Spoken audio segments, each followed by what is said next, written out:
Well, it's the 16th of November,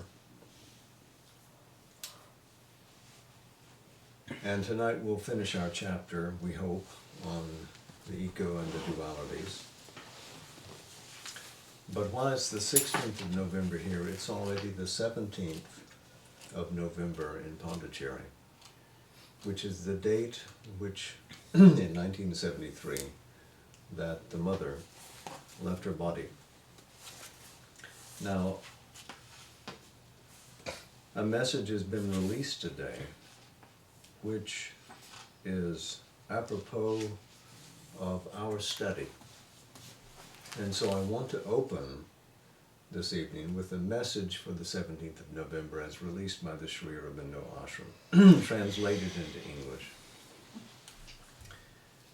It reads, "And one day you ask yourself, but then why is one born? Why does one die?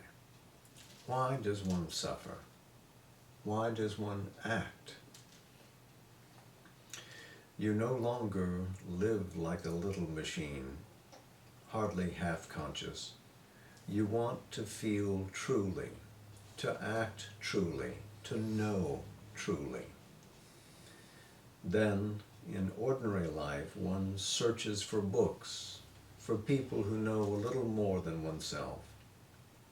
One begins to seek somebody who can solve these questions, lift the veil of ignorance. We can, simply by a sincere aspiration, open a sealed door in us and find that something which will change the whole significance of life, reply to all our questions, solve all our problems, and lead us to the perfection we aspire for without knowing it. To that reality which alone can satisfy us and give us lasting joy, equilibrium, strength, life." The Mother.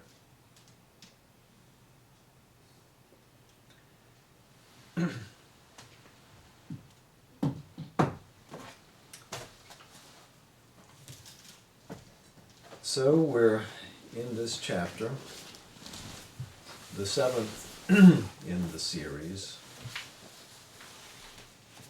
which Sri Aurobindo published originally in the Arya,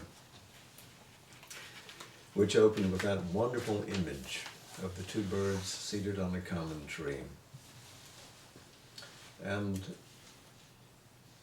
the context, of course, is that if this great reality, Satchit Ananda, existence, consciousness, bliss, is spread broadly in the manifested universe, if that is the sole reality, whether we see it transcendently, whether we see it universally, then still we have to relate it to our individual situation, because we are growing out of the multiplicity through the sense of self, through the divisive ego sense, and having to find a way to relate again to the totality, to the great universe, and to find a harmony that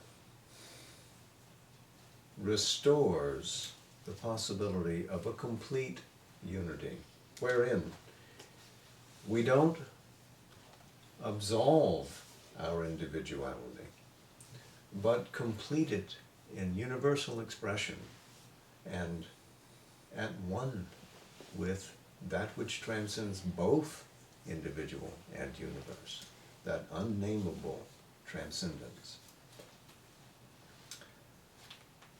So I think we were going to begin with the paragraph that reads, "That new life and power of the human integer must necessarily repose on a realization of the great verities which translate into our mode of conceiving things the nature of the divine existence. So, an interesting juxtaposition of terms here. The human integer. An integer, of course, we know from mathematics, but it means a whole. It is a whole that cannot be subdivided. So Sri Aurobindo is suggesting that the core truth of the individual is something that cannot be subjected to division, therefore cannot be subjected to disintegration. This is a Socratic and Platonic idea. Sri Aurobindo, of course, was a Greek scholar and would have been familiar with that. Even Aristotle did not dispute that there was some sense of immortality assigned to the nature of the soul. And through a great train of philosophers, which would include Leibniz, Spinoza, and Kant, the idea that the soul is immaculate, impartite, and immortal is the fruit of their conjectures, considerations, and finally their wisdom. Sri Aurobindo, of course, arrives at this recognition not through ratiocination, but through realization. And here, the great verities that he refers to, well, they are what he has alluded to earlier in the chapter. They are Satchit Ananda, the suggestion that this great reality can harmonically manifest itself through an agency which he would call the supramental, adds that consciousness to the great verities as well. So Satchit Ananda and Supermind are the great verities of existence, of the divine existence. And then he continues, it must proceed through a renunciation by the ego of its false standpoint and false certainties, through its entry into a right relation and harmony with the totalities of which it forms a part, and with the transcendences from which it is a descent, and through its perfect self-opening to a truth and a law that exceed its own conventions, a truth that shall be its fulfillment, and a law that shall be its deliverance. How often have we gone back to the Isha Upanishad? Here we go again to the very first verse of the Isha. It must proceed through a renunciation by the ego. And in fact, the Isha in its first verse says, by that renounced, enjoy. What one renounces is the limitation of the ego, and then one is free. Renouncing desire, renouncing ego, then one lives fully in communion with the vast, with the all. One becomes the determination of a small universe in the large universe of that one reality which is Isha, the Lord. So this is again a calling back to that first verse. And what are we achieving? A harmony with the totalities. The totalities refers to the universe, but in its several grades of being. There's a totality at the physical level. There's a totality at the vital. There's a totality at the mental level. And then there is an all-swallowing universal reality, of which all these are just layers in a giant cake, if you will.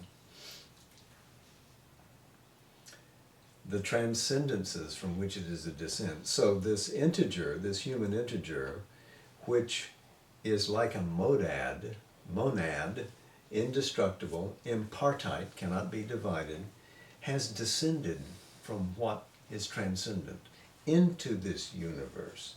So it shares both its placement in the context of the universe and the transcendence of that which is beyond the universe. So in a way, the soul is miraculous because it is that which connects everything together. What is manifest and what is not manifest. It is that joint where all becomes possible, where all dimensions coincide.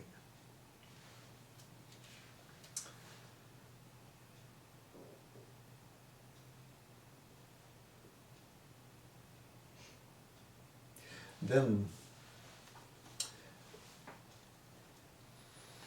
this last phrase, a truth that shall be its fulfillment, because that is what we're aspiring to rejoin to, is a truth that is completely the fulfillment, the siddhi, the satisfaction that results, and a law that shall be its deliverance. Law is an interesting word because it means that which governs our nature. And of course, it would be interesting to anybody practicing yoga to know, to recognize, to go back to the idea that yoga is first a yoking of one's being to a discipline. One becomes a disciple and goes from the near to the far and gains release. Release from what? Release from limitation. Release from ignorance.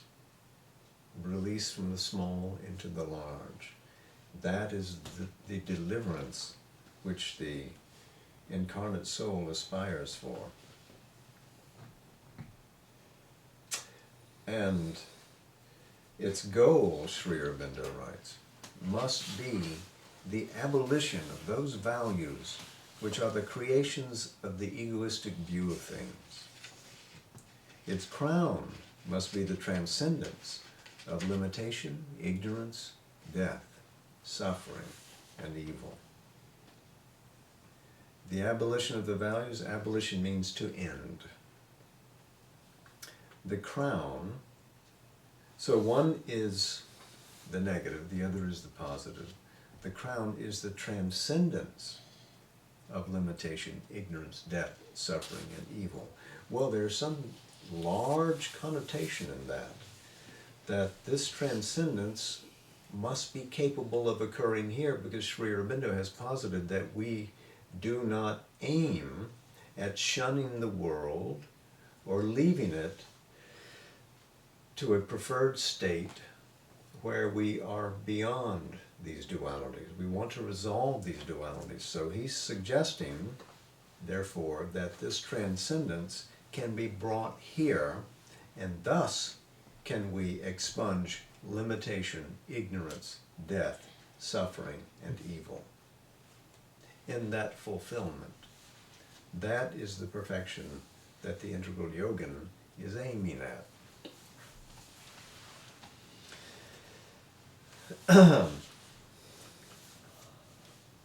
So the next paragraph then. The transcendence, the abolition are not possible here on earth and in our human life if the terms of that life are necessarily bound to our present egoistic valuations. If life is in its nature individual phenomenon and not representation of a universal existence and the breathing of a mighty life spirit, if the dualities, which are the response of the individual to its contacts, are not merely a response, but the very essence and condition of all living, if limitation is the inalienable nature of the substance of which our mind and body are formed, disintegration of death the first and last condition of all life, its end and its beginning. Pleasure and pain, the inseparable dual stuff of all sensation, joy and grief, the necessary light and shade of all emotion, truth and error, the two poles between which all knowledge must eternally move. Then transcendence is only attainable by the abandonment of human life in a nirvana beyond all existence, or by attainment to another world, a heaven quite otherwise constituted than this material universe.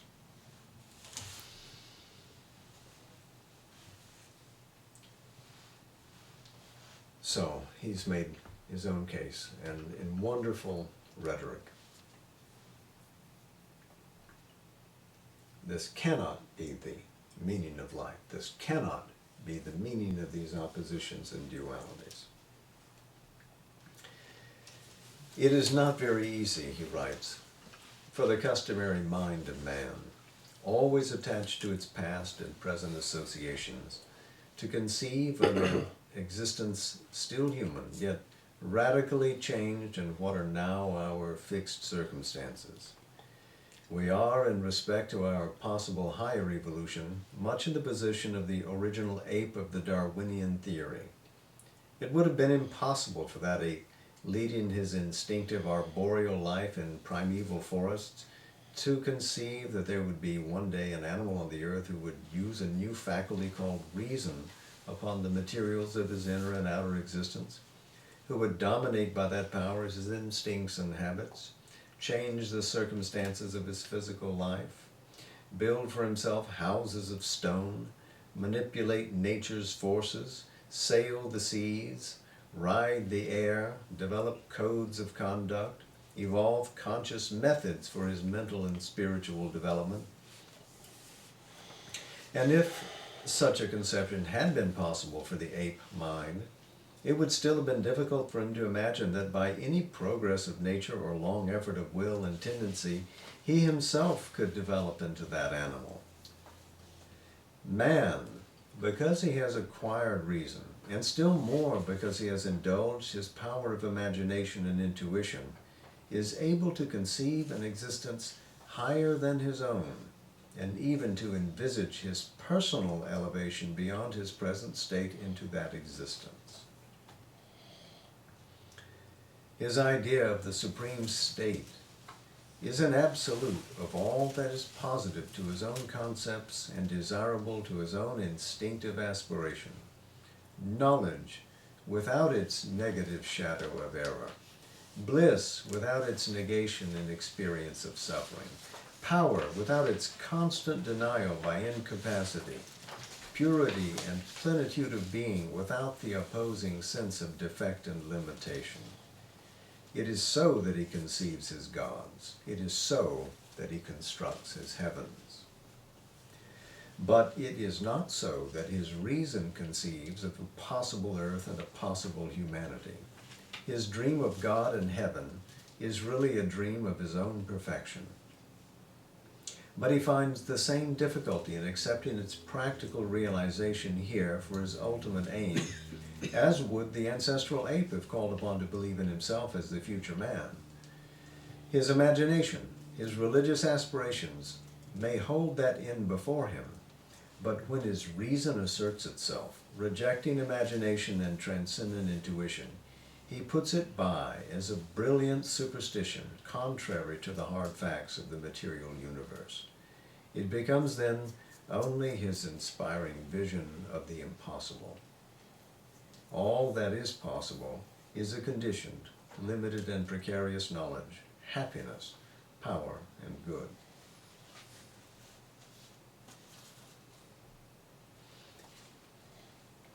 So he answers the first rhetorical wave with another. But I think what we want to take away from this paragraph is this idea that imagination and intuition are higher powers of consciousness than reason. imagination, which can call us forward, call us to the next state of possible being. And if we have to go through a difficult transition to reach it, if we have to go through the travails to exit ignorance and enter knowledge, then so be it, we shall. Imagination is that which comes from inspiration and allows form and shape and vision to articulate itself. It is a power of the superconscious. And so too, intuition, as Sri Aurobindo will say later, is a light that comes from truth consciousness itself. It pinpoints what is possible. It illuminates with verity, with truth. Perhaps an intuition is limited in its range, but what it sees finally and with great penetration. Reason, however, reason is a plodding kind of intelligence. It goes step by step by step, A, B, C, D, as it enunciates its alphabet to itself. It says, this is what can be.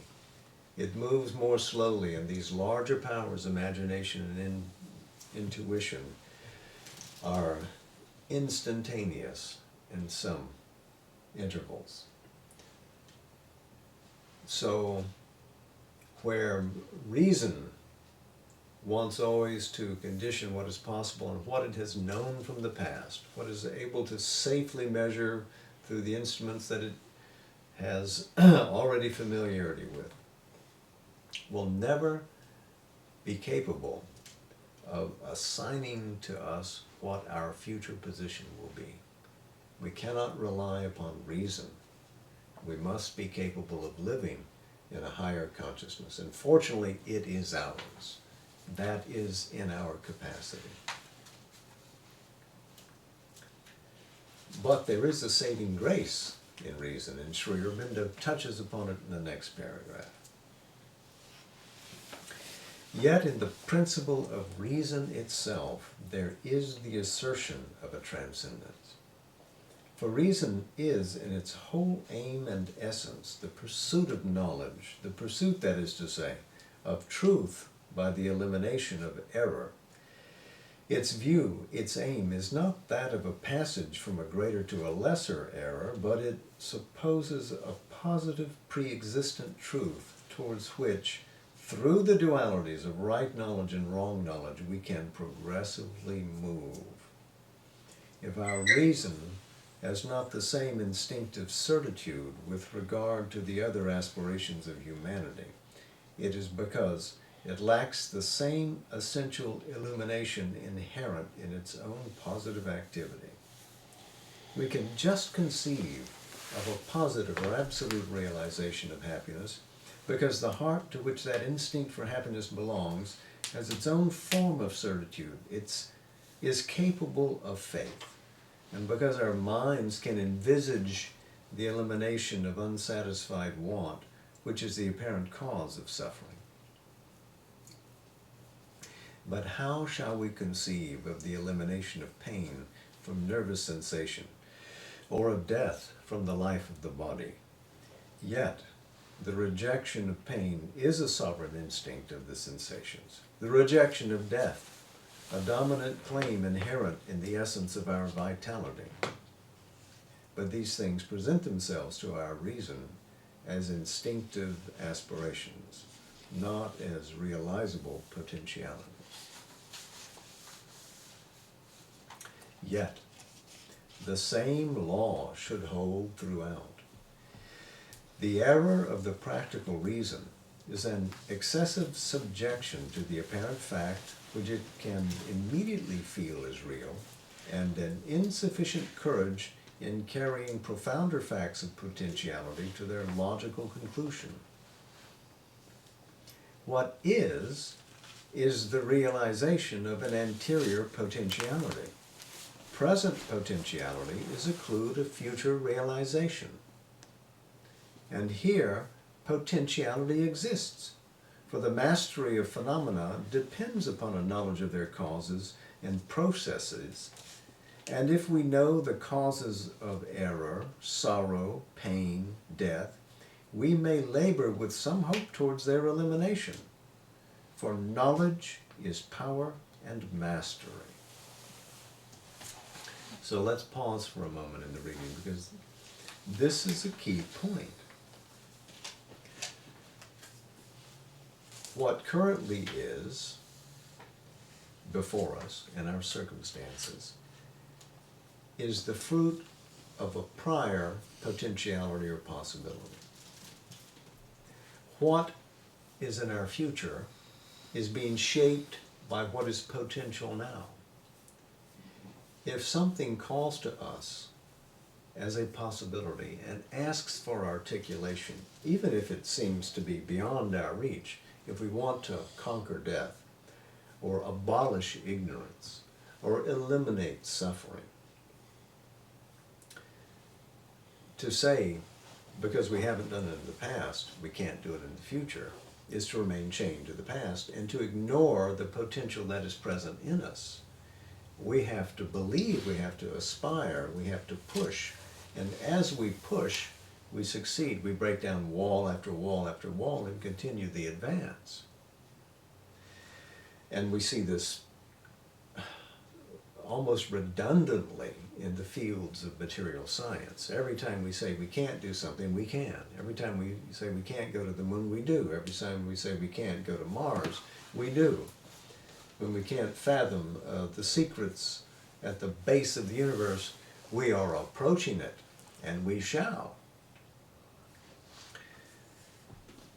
These problems of the dualities, that where we find ultimately bliss is our true nature, we still experience pain and division and suffering. May we not be able to expunge that and restore the original harmony.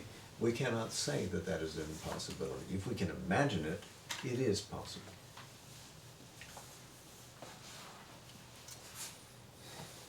And this last point, for knowledge is power and mastery. And this comes back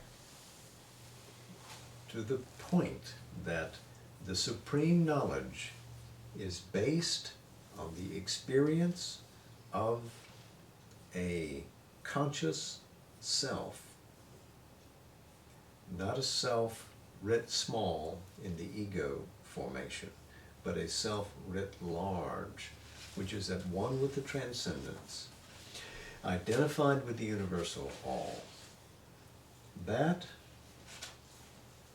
self, who is supremely conscious, has power, Atma Shakti, the power of this true self.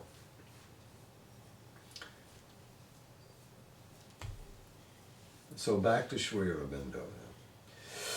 In fact, we do pursue as an ideal, so far as we may, the elimination of all these negative or adverse phenomena.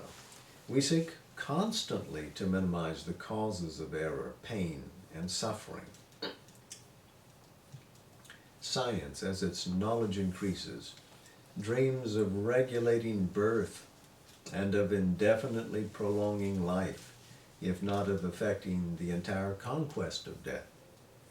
But because we envisage only external or secondary causes, we can only think of removing them to a distance and not of eliminating the actual roots of that against which we struggle. And we are thus limited because we strive towards secondary perceptions and not towards root knowledge, because we know processes of things but not their essence. We thus arrive at a more powerful manipulation of circumstances, but not at essential control. But if we could grasp the essential nature and the essential cause of error, suffering, and death, we might hope to arrive at a mastery over them which should be not relative, but entire. We might hope even to eliminate them altogether and justify the dominant instinct of our nature by the conquest of that absolute good, bliss, knowledge, and immortality which our intuitions perceive as the true and ultimate condition of the human being. And this, frankly, is not simply the conviction based on experience of the Vedanta, but is actually the position of the greatest of the Western philosophers, who believe also in the immortality of the soul and that it must ultimately be successful in its prosecution of the possibilities in life. This is wonderful. The ancient Vedanta presents us with a solution in the conception and experience of Brahman as the one universal and essential fact, and of the nature of Brahman as Satchit Ananda.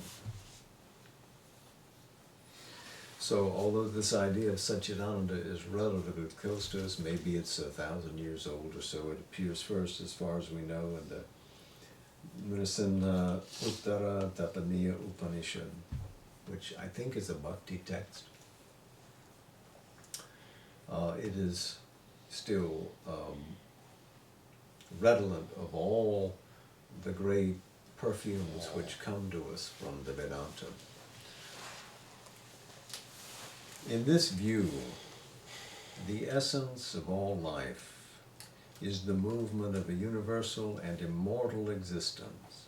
The essence of all sensation and emotion is the play of a universal and self-existent delight in being. The essence of all thought and perception is the radiation of a universal and all-pervading truth. The essence of all activity is the progression of a universal and self-affecting good. But the play and movement embodies itself in a multiplicity of forms, a variation of tendencies, an interplay of energies. So we see an essence portrayed behind all the values of our existence and all that we can conceive. But there is this multiplicity, this variation. And he says, multiplicity permits of the interference of a determinative and temporarily deformative factor, the individual ego. And the nature of the ego is a self-limitation of consciousness by a willed ignorance of the rest of its play and its exclusive absorption in one form, one combination of tendencies, one field of the movement of energies. Ego is the factor which determines the reactions of error, sorrow, pain, evil, death. For it gives these values to movements which would otherwise be represented in their right relation to the one existence, bliss, truth, and good. So the ego is seen as being temporary. It has a deformative characteristic because it distorts our experience of the world when we live in the ego, and doesn't see the all. It sees everything from this limited focus, and that's the problem. But note that the nature of the ego is a self-limitation, so it's not something that falls upon us or something that springs upon us. It's not an accident. This is by intention. The consciousness of the self has limited itself. When we say ignorance, the word really means that. It is ignoring what we are in the larger picture, the universal all, that which transcends all manifestation. It's being ignored for a purpose. And it's limiting itself to one field, one range of possibilities. And therefore, it is the ego which reacts to the apparent divisions within this multiplicity. and interprets them in a way that loses their relationship back to the divine ground of being, back to existence, sat, bliss, ananda, truth and good, the sat. By recovering the right relation, we may eliminate the ego-determined reactions, reducing them eventually to their true values. And this recovery can be effected by the right participation of the individual in the consciousness of the totality and in the consciousness of the transcendent, which the totality represents. In other words, the individual can vault out of the snare of ego-bound experience back into the universal ground, that totality that he writes about, and into the transcendence, which the universe represents in manifestation. So we can restore the right relationship from within ourselves with the universe and with the transcendence. What will that signify later? Well, the recovery of that divine ground of being and that ultimate harmony which resolves all problems. So the human soul is the testing ground in which all these problems are worked out.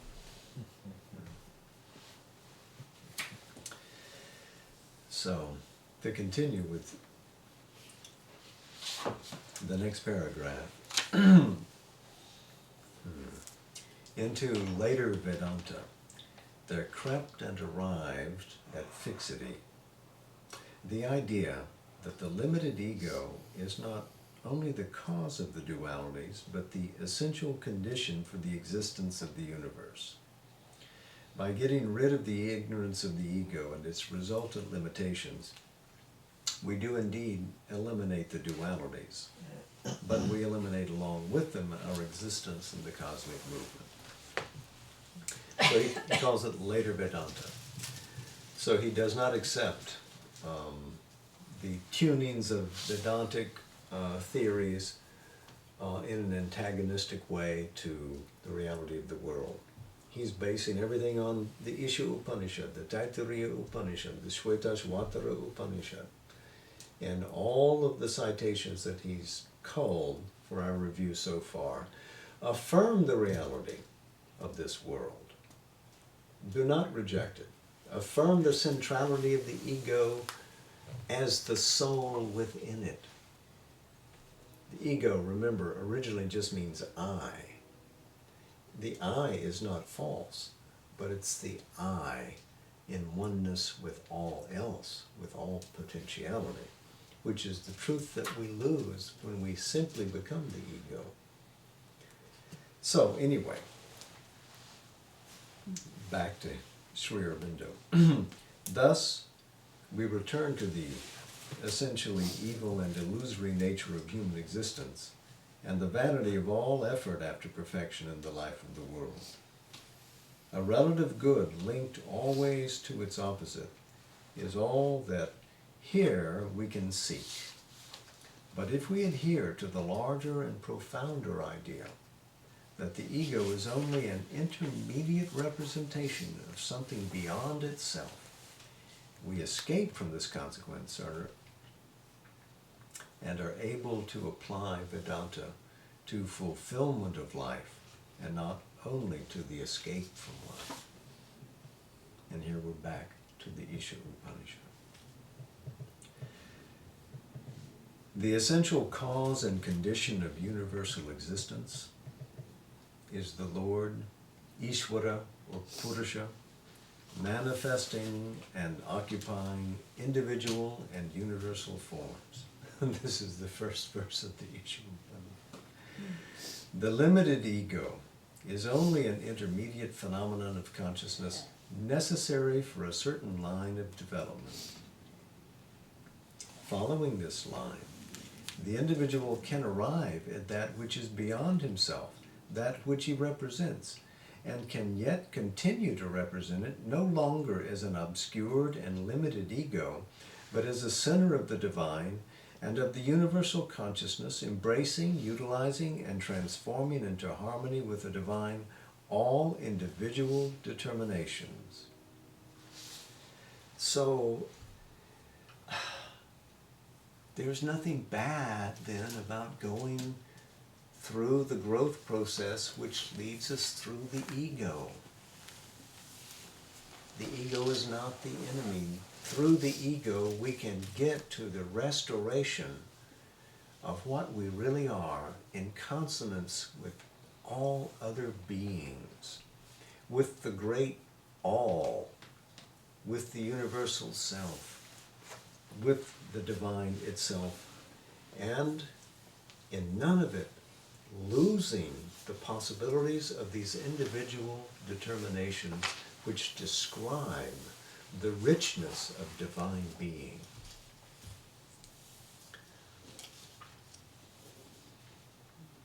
We become the agents by which we can restore or reveal cosmic harmony as an expression of the fullness of the divine beatitudes.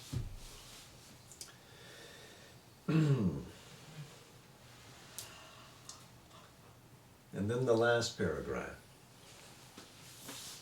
We have then the manifestation of the divine conscious being in the totality of physical nature as the foundation of human existence in the material universe.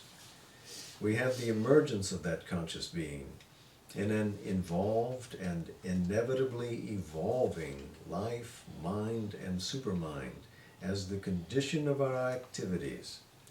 For it is this evolution which has enabled man to appear in matter, and it is this evolution which will enable him progressively to manifest God in the body, the universal incarnation.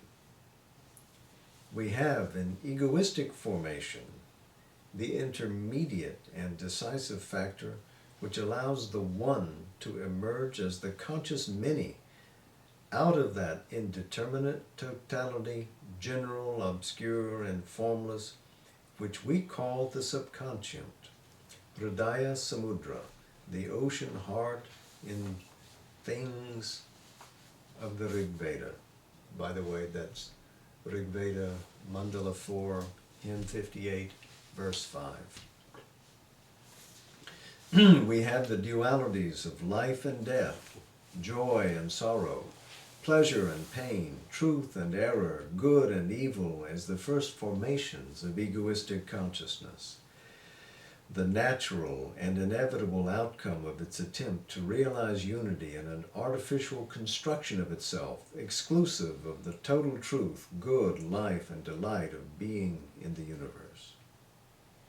We have the dissolution of this egoistic construction by the self-opening of the individual to the universe and to God as the means of that supreme fulfillment to which egoistic life is only a prelude, even as animal life was only a prelude to the human. We have the realization of the all in the individual by the transformation of the limited ego into a conscious center of the divine unity and freedom as the term at which the fulfillment arrives. And we have the outflowing of the infinite and absolute existence, truth, good, and delight of being on the many in the world as the divine result towards which the cycles of our evolution move. This is the supreme birth which maternal nature holds in herself. Of this, she strives to be delivered.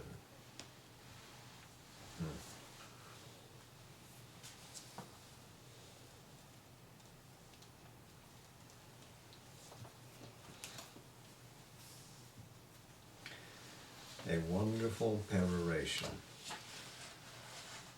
What a way to conclude the chapter.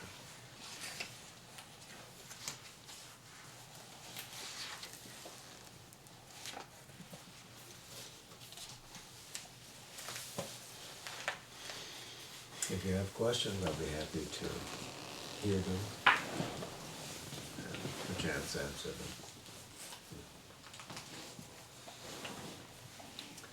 And if not asked quickly, then we shall go to meditation. Yes, Madam. If the goal is to extinguish the ego and to merge it in the all and be unified, then what happens to both good and bad? Is there no more Kurukshetra and we accept everything as it is, or the battle still goes on? I mean, is there still things which are good and other things which are the opposite of that? Well, we're speaking about an individual who is accomplishing this unification of being so that he's grown through the ignorance in which the true self has been ignored, and following the process out of it, has rediscovered his human integer to be a divine integer, and found his commonality with all beings around, and now lives in transcendence with the world. So even though he's still part of the play of the multiplicity, and even though injuries occur to the body, insults occur to the natural being, the life force may run out, still he experiences fundamentally that Satchit Ananda in all the tissues of his being, in all the planes of his nature. So it's in his body, it's in his life force, it's in his emotions, it's in his mind and his thinking and feeling, etc. But he has, even as he now can grow through this conscious individuality beyond the ego into greater ranges of empowerment, even if first he fails to acquire the complete cessation of suffering, the revelation of delight, still he works for that in greater and greater forms, because he is thereafter free to grow and evolve from one plateau of perfection to another. Because we gain a perfection and then we exceed it and create a greater perfection. So the idea is that we will no longer be contained or restrained by what seems to be a native ignorance. Now we'll be released into soul stuff and be able to release soul powers into activity and call down greater ranges of being into the play of the individual as it pursues incarnation after incarnation upon earth. So will the realization of this Satchidananda immediately expunge and abolish all ignorance and dualities, etc. for everyone? No. Just as the realization of the Purusha and becoming free of the Prakriti does not release all Purushas from that. No, we have to grow together. But one person being liberated gives a kind of light and a power to share that consciousness with more and more around. So it spills into the environment. It can be passed as a flame from one wick to another. Many can become enlightened. So the idea is that we can evolve out of ignorance and into knowledge, out of division and into unity, away from suffering and into more bliss. So it is not a sudden revelation and transformation. That would seem to be against the deeper meaning of the cosmic manifestation. It is a gradual growth, not an explosion, but a slow revelation, like the unfurling of a rose.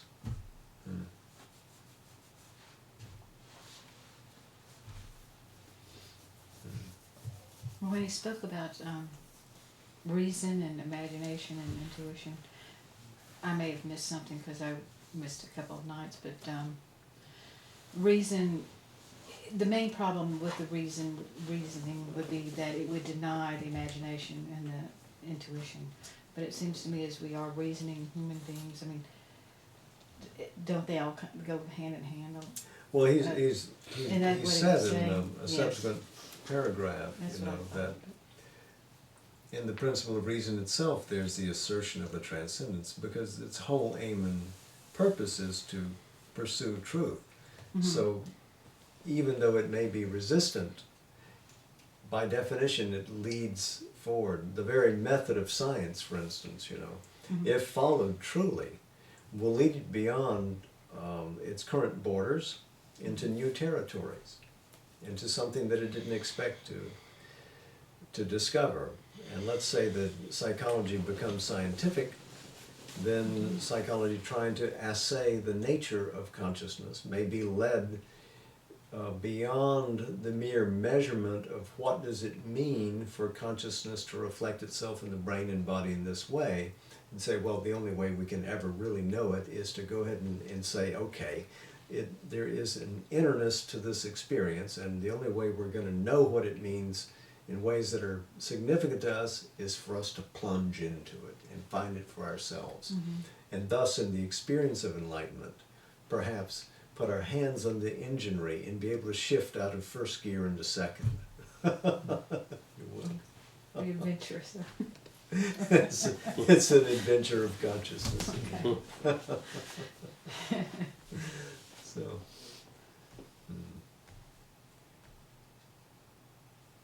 so I think we should go and have that adventure of consciousness. But before we go, let me say that this is the 17th of November, so we'll say more tomorrow. But that great message that we began the evening with from the mother, her words, really resonate to us, because we are hearts, all of us, filled with gratitude for her having pioneered this and spoken so plainly and offered herself so completely. First, demonstrating how to do it, and then helping us to do it. Showing how to go from darkness to light, how to go from death to immortality, how to go from the unreal to the real. She is the consummation of that. So this day, when she left her body in 1973, will always be poignant to us.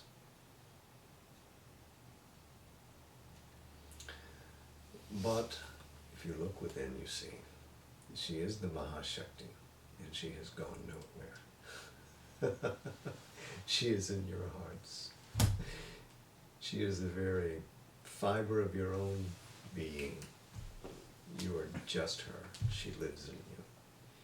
So her promise is alive in your being. Work it out. Discover it. Live from her Shakti, her energy. You will reach that towards which she beckons you. So, namaste. I salute the divine in you. I salute the Mother's presence in you. So, Om Namaste Jai Ma.